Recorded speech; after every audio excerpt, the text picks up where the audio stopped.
Spin quantum number fourth quantum number है। Spin quantum number को समझने के लिए इमिशन स्पेक्ट्रम हेल्पफुल हो सकता है। Study of emission spectra of alkali metals such as sodium and potassium. First A group की मेटल्स को अल्कली मेटल्स कहा जाता है। जब सोडियम मेटल को बहुत ज़्यादा टेम्परेचर पर हीट किया जाता है तो इसके इलेक्ट्रॉन एक्साइट हो जाते हैं। तो इसमें मौजूद एटम्स के इलेक्ट्रॉन एक्साइट हो जाते हैं और ये इलेक्ट्रॉन एक्साइटेड स्टेट में चले जाते हैं जब वो एनर्जी को जज्ब करते हैं। जब ये इलेक्ट्रॉन ग्राउंड स्टेट की तरफ आते हैं तो ये अब्जॉर्ब्ड एनर्जी को रिलीज़ करते हैं और ये इमिटेड एनर्जी येलो लाइंस की फॉर्म में होती है।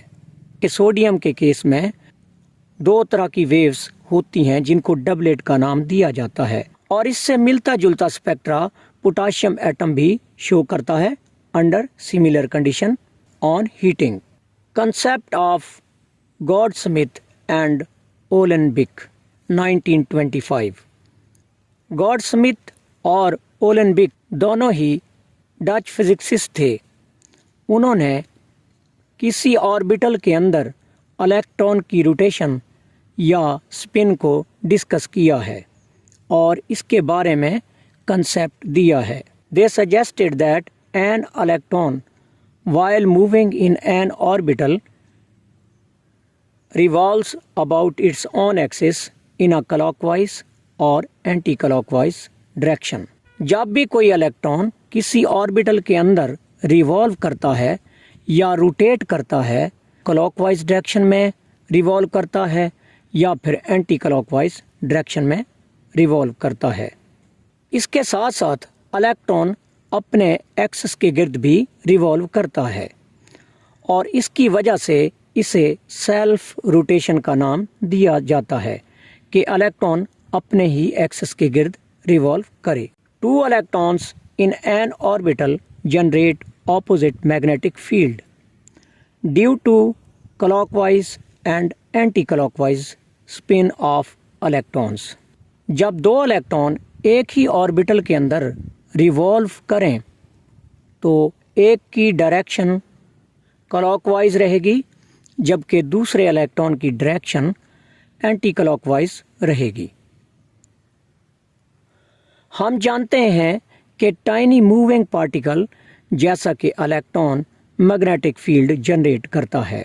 इन मूविंग पार्टिकल की मैग्नेटिक फील्ड की डायरेक्शन भी ऑपोजिट रहेगी। एक की मैग्नेटिक फील्ड क्लॉकवाइज में होगी।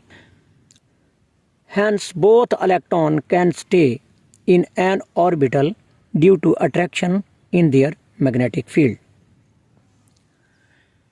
इस ऑपोजिट मैग्नेटिक फील्ड की वजह से दोनों ही इलेक्ट्रॉन एक ऑर्बिटल के अंदर स्टेबल रहते हैं। Let's suppose two electron present in an orbital.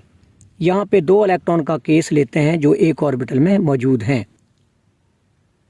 एक की स्पिन क्लॉकवाइज है जबकि दूसरे की स्पिन एंटी क्लॉकवाइज डायरेक्शन में है। ये क्लॉकवाइज स्पिन है। ये हमारा सेकंड इलेक्ट्रॉन है जिसकी स्पिन एंटी क्लॉकवाइज है।